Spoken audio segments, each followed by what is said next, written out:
వచ్చి కూర్చుంటాడు వాడు బడే కూర్చుంటాడు సార్ మా సారు డిస్టర్బ్ చేసిందా వచ్చి మన నాయకులు సపోర్ట్ చేద్దాం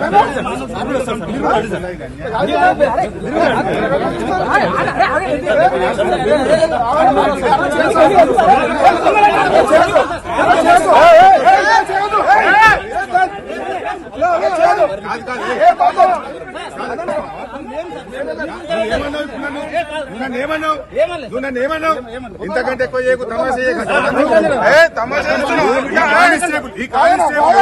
తమాషా చేయకంటున్నాను ఇంతకంటే ఎక్కువ చేయమని కానిస్టేబుల్ నన్ను బెదిరిస్తున్నాను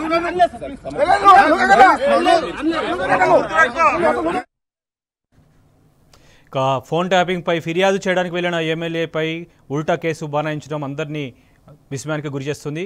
ప్రస్తుతం ఎమ్మెల్యే కౌశిక్ రెడ్డి ఇంటి వద్ద భారీగా పోలీసులు మోహరించారు. కలిసేందుకు వచ్చినటువంటి మాజీ మంత్రి ఎమ్మెల్యే హరీష్ రావుతో పాటు ఇతర బీఆర్ఎస్ నేతలను కూడా అరెస్ట్ చేశారు. ప్రస్తుతం ఇదే అంశానికి ఫోన్ లైన్లో స్పందించేందుకు మనతో బీఆర్ఎస్ నేత హెరోల శ్రీనివాస్ గారు లైన్లో ఉన్నారు. నమస్తే అండి. నమస్తే అండి. ప్రస్తుతం ఎమ్మెల్యే కౌశిక్ రెడ్డి ఇంటి వద్ద పరిస్థితి ఎట్లా ఉంది? మీరు ఎలాంటి సిచ్యువేషన్స్ని ఇప్పుడు ఫేస్ చేశారు అక్కడ? నిజంగా ఎంత దుర్మార్గం అంటే ఎంత దుర్మార్గమైనటువంటి పరిస్థితులు ఈ రాష్ట్రం కొనసాగుతుందంటే అంటే ఎంత అణిచివేత, ఎంత నిర్బంధము, ఎన్ని అరెస్టులు, ఎన్ని అక్రమ అరెస్టులు. అంటే నిన్న కంప్లైంట్ ఇవ్వడానికి కౌశిక్ రెడ్డి ఏసీపీ దగ్గర సమయం తీసుకున్నాడు. ఏసీపీ దగ్గర టైం తీసుకున్నప్పుడు 3 గంటల కంటే 3 గంటలకు వెళ్ళింది. 3 గంటలకు వెళ్ళడానికి కౌశిక్ రెడ్డి వెళ్ళడానికి ముందు 5 నిమిషాల ముందే 3 గంటలకు ముందే ఆయన వెళ్ళిపోతాడు. 5 మినిట్స్ ముందే వెళ్ళిపోతాడు. సిఐ గారిని కలవడానికి వస్తే నాకు పని ఉంది, నేను బిజీగా ఉన్నానని సిఐ గారు వెళ్తా ఉంటాడు. దాంట్లో నిన్న నేను ఎమ్మెల్యే వచ్చినా, నాకు టైం ఇచ్చాడు, నాకు కంప్లైంట్ తీసుకోవట్లేదు, ఇట్ట దుర్మార్గమైనటువంటి ఎందుకు మీరు అంటే నాకు బిజీ ఉంది, నేను సీఎం ప్రోగ్రామ్ ఉంది అడిచిపోండి అని అన్నాడు. దాని వల్ల జరిగినటువంటి సంభాషణలో కౌశిక్ రెడ్డి గారిని అరెస్ట్ చేయడానికి వెళ్ళింది. కౌశిక్ రెడ్డి గారిని అరెస్ట్ చేస్తున్నారని చెప్పేసి మేమందరం కూడా మాజీ మంత్రి హరీష్ రావు గారు, జగదీశ్వర్ రెడ్డి గారు, అదేవిధంగా చాలా మంది ప్రజాప్రతినిధులు అందరూ కూడా అక్కడ వెళ్తే తనను కూడా లిఫ్ట్ చేసి ఇలా మమ్మల్ని రకరకాలుగా ఈ పోలీస్ స్టేషన్లలో తిప్పుతా ఉన్నారంటే ఎంత అంటే వీళ్ళు 6 గ్యారంటీలతో పాటు 7వ గ్యారంటీ 6 గ్యారంటీలతో పాటు 7వ గ్యారంటీగా ప్రజాస్వామ్యం అని పెట్టుకుంటామని అన్నది. ఇది ఎక్కడ ప్రజాస్వామ్యం అండి? ప్రశ్నిస్తే అరెస్టులు, ప్రశ్నిస్తే నిర్బంధాలు, ప్రశ్నిస్తే అరెస్టులు చేసి జైల్లో పెడతామని ఎన్ని అరెస్టులు, ఎన్ని కేసులు, ఎన్ని అక్రమ కేసులు, ఇంత నిర్బంధమా? అసలు సమైక్య రాష్ట్రంలో కూడా ఇలాంటి నిర్బంధాలు చూడలేదండి. ఇలా 10 నెలల పాలనలో 10 నెలల పాలన మేము విజయోత్సవాలు చేసుకోండి. ఏం విజయోత్సవాలు ఇవి? ప్రజాప్రతినిధులను అరెస్ట్ చేయడమా? ప్రజాప్రతినిధి హక్కులను కాలరాస్తుంది ప్రభుత్వము. ఎంత నిర్బంధం ఇది? ఇలా మాజీ మంత్రి గారు ఎందుకు మా ఎమ్మెల్యే గారిని నేనే తోలుకొని వస్తా పోలీస్ స్టేషన్ కు 141 సిఆర్పి ఇస్తానన్నారు కదా, నేను నోటీసులు ఇస్తా అంటున్నారు కదా, నేనే తోలుకొని వస్తా పని అని అంటే హరీష్ రావు గారిని అరెస్ట్ చేసిండ్రు. ఇలా కౌశిక్ రెడ్డి గారి ఇంట్లోకి వెళ్ళి డోర్లన్నీ కూడా పలకొడతా ఉన్నారు. ఎంత నిర్బంధం అండి? లేడీస్ ఉన్నారు, అక్కడ ఫ్యామిలీ ఉన్నారు. అంటే ప్రత్యేకించి శ్రీనివాస్ గారు, ప్రత్యేకించి బీఆర్ఎస్ నేతలను పోలీసులు టార్గెట్ చేయడం, ప్రశ్నిస్తే అరెస్ట్ చేయడం అంటే మీలో ఉన్న యూనిటీని చీల్చడం కోసం అంటారా, లేదంటే మీ వల్ల వాళ్ళకి సర్కార్కి భయం పట్టుకుందని చెప్పేసి అనుకోవాలా? ఏ రకంగా అర్థం చేసుకోవాలి? ప్రభుత్వాన్ని మా నాయకులు ఎప్పటికప్పుడు నిలదీయడం వల్ల, ప్రశ్నించడం వల్ల, వీరు చేస్తున్నటువంటి అరాచకాలను ప్రజలకు తెలియజేయడం వల్ల వీళ్లకు జీర్ణించుకోలేకపోతున్నారు.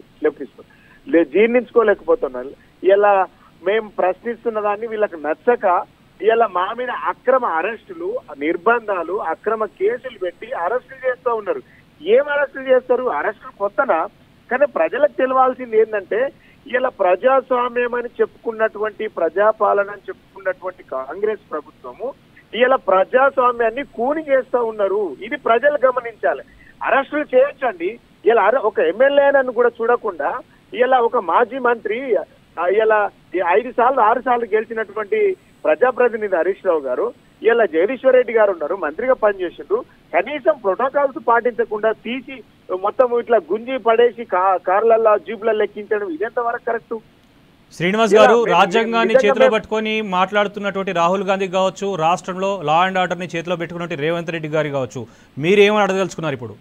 నేనేమంటున్నంటే కాంగ్రెస్ ప్రభుత్వము చెప్పుడేమో ఎక్కువ చెప్తా ఉన్నది, చేతల్లో మాత్రం వాళ్ళు చేయడంలో శూన్యం ఉన్నది. రాహుల్ గాంధీ పొద్దున్న లేస్తే భారత రాజ్యాంగం సంకలు పెట్టుకొని తిరుగుతాడు. ఇలా రాజ్యాంగాన్ని కూలి చేస్తున్నారు కదా, రాజ్యాంగం హక్కులను హరిస్తున్నారు కదా, రాజ్యాంగంలో ఉన్నటువంటి ప్రథమ పౌరుడికి లేకుంటే ప్రజాప్రతినిధికి ఉండాల్సినటువంటి హక్కులను ఉల్లంఘిస్తా ఉన్నారు కదా. మరి ఇదే ఎక్కడ ప్రజాపాలన? రాహుల్ గాంధీ గారు మాట్లాడాలి. ఇలా మాట్లాడితే ఇలా ప్రశ్నిస్తే అక్రమ కేసులు నిర్బంధాలు అని అంటే ఇక ప్రజాస్వామ్యం ఎక్కడిది ఈ రాష్ట్రంలో? శ్రీనివాస్ గారు, ప్రజలు మేధావులు నవ్వుకుంటున్నారండి. ప్రతీకార చర్యలకు పాల్పడాలంటే కనీసం హద్దులు కూడా ఉంటాయి కదా సమాజంలో అని. దానికి వాళ్ళు కాంగ్రెస్ నుంచి ఎలాంటి సమాధానం వస్తుంది అసలు అలాంటి మాటలు? మేధావులు, ప్రజా సంఘాలు, ప్రజాస్వామికవాదులు, తెలంగాణ వాదులు అందరూ కూడా ఇలా నోళ్లు విప్పాల్సినటువంటి అవసరం ఉంది. ఇంత జరుగుతుంటే ఇలా వాళ్ళు కూడా మాట్లాడాలి. ఇదెక్కడ నిర్బంధాలండి, ఇదెక్కడ ప్రజాస్వామ్యం అండి? ఇలా ఒక ఎమ్మెల్యే అరెస్టు చేసే తీరు ఇది కాదు.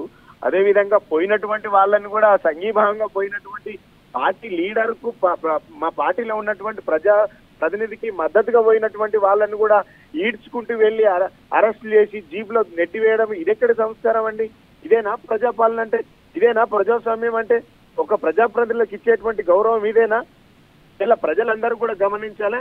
ఈ నిర్బంధ ఖండిస్తా ఉన్నారు.